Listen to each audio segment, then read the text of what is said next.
அஸ்ஸலாமு அலைக்கும் வரஹ்மத்துல்லாஹி வபரகாத்துஹு. வணக்கம்.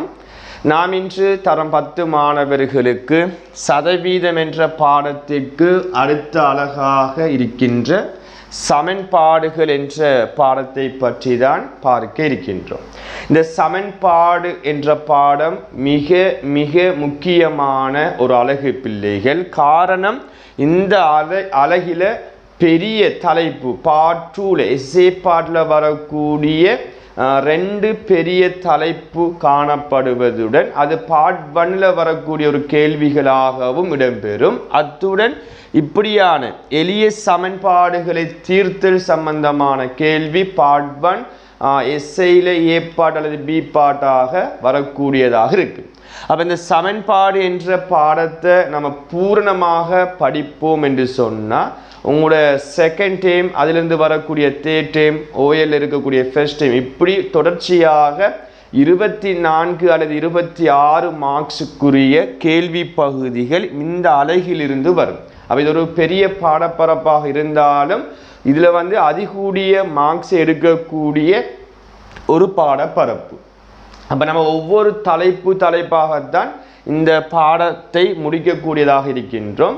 இதில் 3 தலைப்பு காணப்படுகின்றது. ஃபர்ஸ்ட்டுக்கு எளிய சமன்பாடு என்ற ஒரு பாடம் இருக்கு. அடுத்தது ஒருங்கமை சமன்பாடு, நம்ம கிரேட் 9லையும் படிச்சிருப்போம். ஒருங்கமை சமன்பாடு அது ஒரு ஃபுல் கேள்வி உங்களுக்கு எஸ்ஏ பார்ட்டில் வரும். அடுத்தது இருபடி சமன்பாடு, அது ஒரு ஃபுல் கேள்வி, அதுவும் எஸ்ஏ பார்ட்லையும் வரும், பார்ட் 1க்கும் வரும். அப்போ இப்படி இந்த 3 தலைப்பையும் நம்ம தெளிவாக படிப்போம் என்று சொன்னால் நிச்சயமாக உங்களோட பார்ட் செகண்ட் டைம் பேப்பர், அதிலிருந்து வரக்கூடிய தேர்ட் டைம், அங்கே ஓஎல்எஃப் ஃபர்ஸ்ட் டைம், அப்படியாக தொடர்ச்சியாக வரக்கூடிய அந்த வினாத்தாளில் பூரண புள்ளிகளை உங்களால் பெற முடியும். ஸோ இப்போ சிறிய தலைப்பு தான் எளிய சமன்பாடுகளை தீர்த்து. அப்போ இதில் கிரேட் 9லையும் படிச்சிருப்பீங்க இந்த விடயத்தை பற்றி. இதில் மேலும் அந்த பின்னங்கள் வரக்கூடிய சில விடயங்களை பற்றி தான் தொடர்ச்சியாக பார்க்க இருக்கின்றோம். அப்போ நான் எழுதப்பட்ட இந்த 4 உதாரணங்களும் கிரேட் 9லையும் இந்த விடயம் காணப்படுகின்றது. அப்போ எளிய சமன்பாடை தீர்க்கணும் என்று சொன்ன பிள்ளைகள் ஃபர்ஸ்ட் கேள்வியை பாருங்க. 2x ஆக 8 சமன் x + 12 இருக்கு. அப்போ தீர்க்கணும் என்று சொன்னால் இந்த சமன்பாட்டில் என்ன தெரியா கணியம் காணப்படுகின்றதோ அதை கண்டுபிடிக்க வேண்டும். அப்போ எக்ஸ் என்ற தெரியா கணியம் சமனுக்கு இடது பக்கமும் இருக்கு, வலது பக்கமும் இருக்கு. அப்போ 2 பக்கமும் இருப்பதனால இனத்தோட சேர்க்க வேண்டும் என்று படிச்சிருப்போம். இதை எங்கால பக்கம் கொண்டு போற என்கிற ஒரு பிரச்சனை ஒன்று இருக்கும், தெளிவாக விளங்கணும். அதை எவ்வாறு செய்யணும் என்றா, இப்போ 2x இதத்தின 1x, அப்போ 2xலையும் 1xலையும் எங்க அதிகமான x இருக்குன்னு பார்க்கணும், அதி கூடுதலான x இருக்குன்னு பார்க்கணும். அப்போ 2x தான் இந்த x-ஐ விட கூட. அப்போ 2x அப்படியே இருக்க குறைவாக இருக்கிற எக்ஸை கூடிய எக்ஸ் பக்கம் கொண்டு வரணும், தெளிவாக விளங்கணும். அப்போ எக்ஸ் கூட்டுப்பாடு பாருங்க, முன்னுக்கு தான் பார்க்குறேன், ப்ளஸ் கூட்டுப்பாடு சமனுக்கு இங்கால கொண்டு வந்தால் கழிப்பாடும் சமன். அப்போ எக்ஸை இங்கால கொண்டு வந்தால் இங்கே இருக்கிற 8 என்ற பெருமானத்தை அதற்கு எதிராக கொண்டு போகணும், அந்த பெருமானத்துடன் சேர்த்து. அப்போ 8 கூட்டுப்பாட்டா சமனுக்கு அங்கால போனால் கழிப்பாடும். அப்போ அந்த 12 அப்படியே இருப்பார். அப்போ 8 தான் கூட்டுப்படுது, சமனுக்கு அங்கால போனால் கழிப்பாடும். அப்போ 8. அப்போ இனத்தோட சேர்த்தீங்கன்னு சொன்னால் இலகுவாக சுருக்கி கொள்ள முடியும்.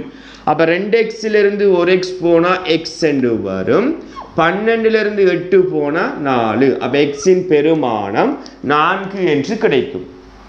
இதே போன்றுதான் இரண்டாவதும் 5x = 8. இது அடைப்பை நீக்கணும். அப்போ 2ங்கிறது இவருக்கும் சொந்தம், இவருக்கும் சொந்தம் என்ற பெருக்கப்படும். அப்போ 2 3ஆல் பெருக்கின 6 என்று வரும். இங்கே 2க்கு முன்னுக்கு எந்த அடையாளமும் இல்லைன்னு சொன்னால் சக அடையாளம் இருக்கும். அப்போ சயையால் பெருக்கக்கோல உங்களுக்கு தெரியும், சய வரும். 2x-ஆல் பெருக்கினா 2x என்று வரும். அப்போ இதே மாதிரி இவர் இருப்பதனால நான் இங்கே சொன்ன மெத்தடை பயன்படுத்த வேண்டும். அப்போ 5x மறை 2x. அப்போ 5xலையும் மறை 2xலையும் எது கூடுதலான x? 5x. அப்போ 5x அப்படியே இருக்கு, 5x அப்படியே இருக்கு. குறைவான இருக்கிற அந்த மறை 2x சமனுக்கு மறுபுறம் கொண்டு வரும்போது, இடது பக்கம் கொண்டு வரும்போது குறியீடு என்ன செய்யும்? மாறும். அப்போ மறை 2x நேர் 2x ஆக மாறும். சமன் இந்த 6 அப்படியே இருக்கு, இந்த 8 கழிப்படுது. அப்போ 8 அங்கல பக்கம் வலது பக்கம் கொண்டு போகணும். இவர் இடது பக்கம் கொண்டு வந்தா இந்த பெருமானத்தை வலது பக்கம் கொண்டு போய் 6 உடன் சேர்க்க வேண்டும். அப்ப 8 கழிப்பட்டால் சமனுக்கு வலது பக்கம் போகும்போது கூட்டுப்படும். அப்ப 5xம் 2xம் 7x சமன் 14 என்று வரும். அப்ப நமக்கு தேவை 1xின் பெருமானம். அப்ப 7 பெருக்கப்படுது, அங்கால போனா பிரிப்படும். 14 7ஆல் பிரிக்கும் போது எக்ஸின் பெருமானம் 2 என்று கிடைக்கும். சரிதானே? ஓகே. அதே போன்று மூன்றாவது பாருங்க, இப்படி இருக்கு. அதாவது 5 என்கிற ஒரு பெருமானம் கழிப்படுது, எக்ஸை 4ஆல் பிரித்து வார விடையை கழித்தா வரும் விடை 1 ஆகும் என்று சொல்லப்படுது. அப்ப 5க்கு முன்னுக்கு பாருங்க எதுவித அடையாளமும் இல்லைன்னு சொன்னா கூட்டுப்படுது. அப்ப அங்கால போனா கழிப்படும். காரணம் இவர் தனியே இருக்கார். அப்ப தனியே இருக்கிற ஒரு பெருமானம் கூட்டுப்பட்டா கழிப்படும், கழிப்பட்டா கூட்டுப்படும். அப்ப 5 கூட்டுப்பட்டா சமனுக்கு அங்கால போனா கழிப்படும். அப்ப 1லிருந்து 5 கழிக்கணும். அப்ப x/4 சமன் 1லிருந்து 5 போன உங்களுக்கு தெரியும் மறையில விட வரும். சோ மறை 4. இப்ப 4 பிரிபடுது, அங்கால போனா பெருக்குப்படும். இவரத்தை நோட் பண்றேன். அப்ப மறை x சமன் மறை 16 என்று வரும். அப்ப 4 பிரிபடுது, இங்கால போனா பெருக்குப்படக்கூட மறை 4ஆல் பெருக்கும் போது மறை 16. காண வேண்டிய x எப்படி இருக்கணும்? நேராக இருக்கணும். ஸோ இங்க மறை என்றா மறை 1 இருக்குன்னு அர்த்தம். அப்ப மறை 1 பெருக்கப்படுது, அங்கால போனா பிரிப்படும். அப்ப x சமன் மறையால பிரித்தா நேர் என்று உங்களுக்கு தெரியும். 16 1ஆல் பிரித்தா 16 தான். அப்ப எக்ஸின் பெருமானம் 16 என்று கிடைக்கும். இது நம்ம கிரேட் 9ல படிக்கப்பட்ட விடயம். அதே போன்றுதான் 4ஆவதும் 1 கூட்டுப்படுது, அங்கால போனா கழிப்படும். 2 பிரிப்படுது, அங்கால போனா பெருக்கப்படும். x சமன் 4. அப்ப எக்ஸின் பெருமானம் 4 ஆக இருக்கும். சரிதானே? அப்ப இதை தெளிவாக விளங்கிக் கொள்ளுங்க. இதனை தொடர்ச்சியாக சில உதாரணங்களை பற்றி பார்ப்போம். தொடர்ச்சியான 5வது கேள்வி இப்படியான ஒரு ஃபார்மேட் வடிவத்தில் வருது. அப்ப இது ஒரு பின்ன வடிவத்தில் இருப்பதனால பிள்ளைகள் ஒரு பின்னத்தை கூட்டணும் அல்லது கழிக்கணும் என்று சொன்னா பகுதி எண் சமனாக இருக்கணும். அப்ப இந்த பகுதி என்ன பாருங்க, 2ம் சமன். அப்ப ஒரு m போட்டு கூட்டல் 5ம் 2ம் 7 சமன் அரை என்று வருது. நான் உங்களுக்கு ஆல்ரெடி கிரேட் 9லையும் சொல்லி தந்திருப்பேன். இதுவும் பின்னம் இதுவும் பின்னம், 2ம் பின்ன வடிவத்தில் வரும்போது இங்கு காணப்படக்கூடிய தெரியா கணியத்தை காண வேண்டும் என்று சொன்னா குறுக்கு பெருக்கம் இந்த 2 7ஓட பெருக்கப்படும், இந்த m 1ஓட பெருக்கப்படும் என்று சொல்லியிருப்பேன். அதை மறந்திருப்பீங்க. ஸோ ஞாபகம் வச்சு கொள்ளுங்க. அப்ப m 1ஓட பெருக்கப்பட ஃபர்ஸ்ட்டுக்கு தெரியா கணியத்தை போடுவோமே சமனுக்கு இடது பக்கம். அப்ப m 1ஆல பெருக்கினா m, 2 7ஆல பெருக்கினா 14. அப்ப m-இன் பெருமானம் 14 என்று வரும். இலகுவான ஒரு மெத்தட். சரிதானே? தெளிவாக பார்க்கணும். இதே போன்றுதான் ஒரு கோவை 21ன் கீழ் 4m சாக 1 என்று வருது சமன் 3. எப்பொழுதும் ஒரு முழு எண்ணுக்கு கீழே 1 இருக்கும் என்று உங்களுக்கு தெரியும். கோவையை கண்டா நாம் என்ன செய்யணும்? பிரக்கெட் பண்ணணும். கேள்வியில பிரக்கெட் பண்ணி தராவிட்டாலும் நாம் பிரக்கெட் பண்ணி போடணும். அப்ப இதுவும் ஒரு பின்ன வடிவத்தில் இருப்பதனால குறுக்கு பெருக்கம் பெருக்க வேண்டும். அப்ப இந்த 4m+1 3ஓட பெருக்கப்பட்டா 3 அடைப்பு 4m+1 சமன் ஓர் 21 21. இது உங்களுக்கு புரிந்திருக்கும்.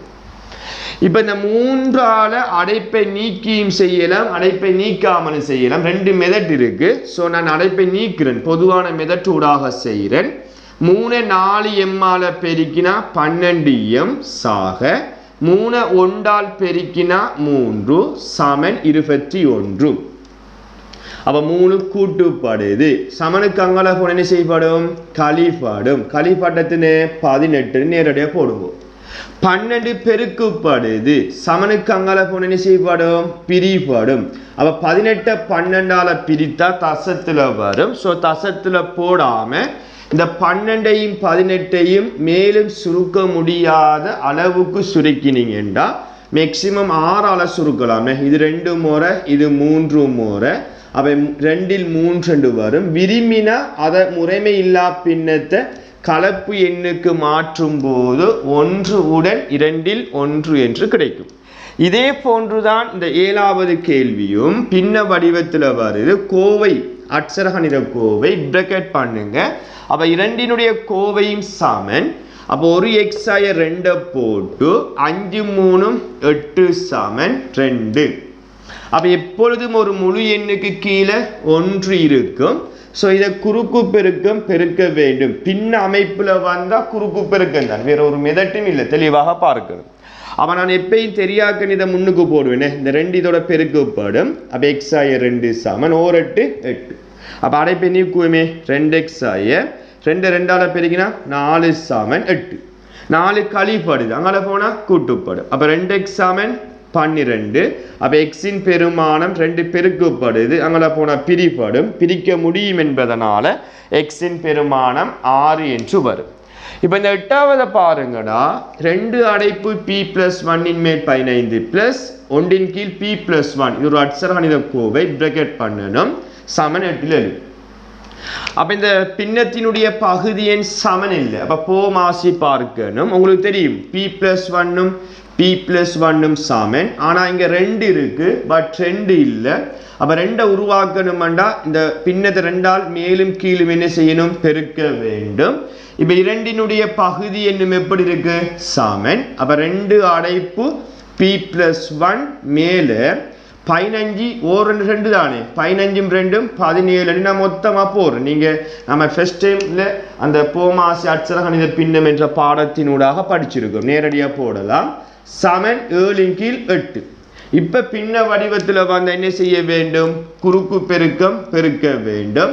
அப்போ இந்த 7 இந்த முன்னுக்கு வார 2ஓட பெருக்கப்படும். அப்போ 7 2 14 அடைப்பு p+1 சமன் 17 8ஆல பெருக்கணும். 8 56 5 மிச்சம் 1 8 8 5 13 136 வரும்.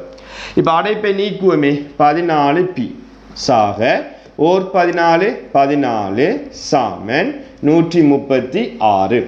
அப்போ 14 கூட்டுப்படுது, அங்கால போனால் கழிப்படும். கழிப்பட்டா 112 வரும். 112 122 வரும். இப்போ 14 பெருக்கப்படுது, சமனுக்கு அங்கால போனால் பிரிப்படும். அப்போ 14 8ஆல பெருக்கி பார்ப்போமே, 8 4 32 3 மிச்சம் 1 8 8 3 11 112 தான் வருதுண்ணே. அப்போ இதில் வந்து சுருக்கள் ஏதும் பிழைத்திருக்கான்னு பார்த்தீங்கன்னு சொன்னால் சுருக்கள் ஒன்றும் பிழைக்கலை. 7 2 14 8 56 5 மிச்சம் 136. அப்போ 14 பெருக்கப்படுது, அங்கே போனால் பிரிப்படும். ஸோ நீங்கள் பிரித்து பாருங்கள், தசத்தில் வரும். என்னென்ன 8 முறை போடக்குள்ள 112 சொன்னால் அங்கே 122ங்கிறது அடங்காது.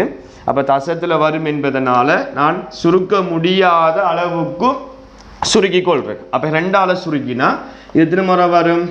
61. இவர் 7 முறை வரும். 61 7. இதை பார்த்தீங்கன்னு சொன்னால் மேலும் சுருக்க முடியாது. இது ஒரு முறைமை இல்லா பின்னம். நீங்கள் விரும்பின கலப்பு எண்ணுக்கு மாற்றலாம். ஸோ 8 56 8 56 மிச்சம் எத்தனை வரப்போகுது? 56 5 61. அப்போ 8 உடன் 7ல் 5 என்று வரும். அப்போ சுருக்க முடியாட்டி பின்னத்தில் கொடுக்க வேண்டும். அந்த பின்னம் முறைமை இல்லா பின்னமாக வந்தால் கலப்பு எண்ணுக்கு மாற்றி கொடுக்க வேண்டும். அப்போ தொடர்ச்சியான சில கேள்விகளை பாருங்க. 9வது கேள்வி, ஏசாய 1 மேல் 1 சாக 4 மேல் 3 சமன் ஏசாய 1 மேல் 4. அப்போ இப்படி ஒரு கேள்வி வரும்போது பின்னத்தை பாருங்க, இங்கே ஒரு பின்னம் அங்கே ஒரு பின்னம். அந்த 2 பின்னத்தினுடைய பகுதி எனும் எப்படி இருக்கு சமன். அப்போ அந்த இனத்தை இனத்தோட சேர்த்தீங்கன்னா இலகுவாக சுருக்களை மேற்கொள்ள முடியும். அப்போ ஒன்றின் கீழ் ஏசாய ஒன்று அப்படியே வைத்து கொண்டு இது கூட்டுப்பாடு இந்த பின்னத்தை அவ்வளோத்தையும் கொண்டு வாரன் கழிப்படும். அப்போ 4 கீழ் ஏசாய 1. அப்போ இந்த பெருமானத்தை சமனுக்கு வலது பக்கம் கொண்டு போகணும். இவர் இடது பக்கம் கொண்டு வந்தால் பெருமானத்தை வலது பக்கம் கொண்டு போகல குறிடு மாறும். சய 3 கீழ் 4 கூட்டுப்பட்டா கழிப்படும். கழிப்படக்கூட எப்பயும் அந்த மறை அடையாளம் ஒரு பின்னத்தில் தொகுதி எண்ணுக்கு தான் சொந்தமாக கொடுப்போம். இப்போ 2 அட்சரானித கோவை சமன் பிரக்கெட் பண்ணி போட்டு சமனாக இருந்தால் ஒரு ஏசாய 1 போட்டு விட்டு 1லிருந்து 4 போன உங்களுக்கு தெரியும்டா மறை 3 சமன். அங்கே மறை 3/4 அப்படியே பார்த்தல் வரும். இப்போ பாருங்க இதை குறுக்கு பெருக்கம் பெருக்கக்கூட இந்த அமைப்பில் பெருக்கப்படும். அப்போ சய 3 அடைப்பு ஏசாய 1 சமன் 4 மறை 3ஆல் பெருக்கினா மறை 12 என்று வரும்.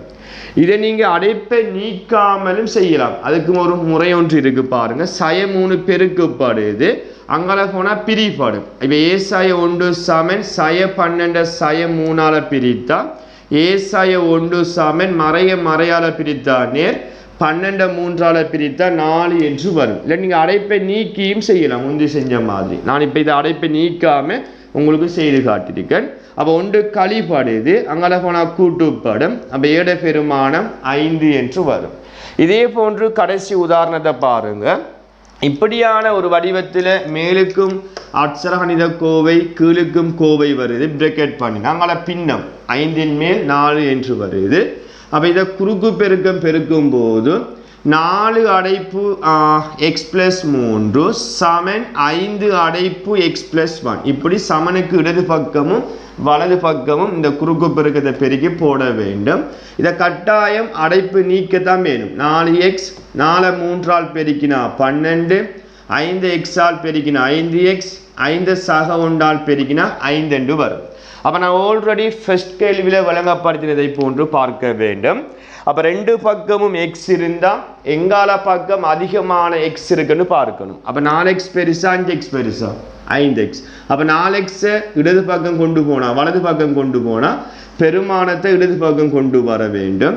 அப்போ 5 கூட்டுப்படுது இங்கே வந்தால் கழிப்படும். ஸோ 12 ஆல்ரெடி இருக்கு நேர் 12.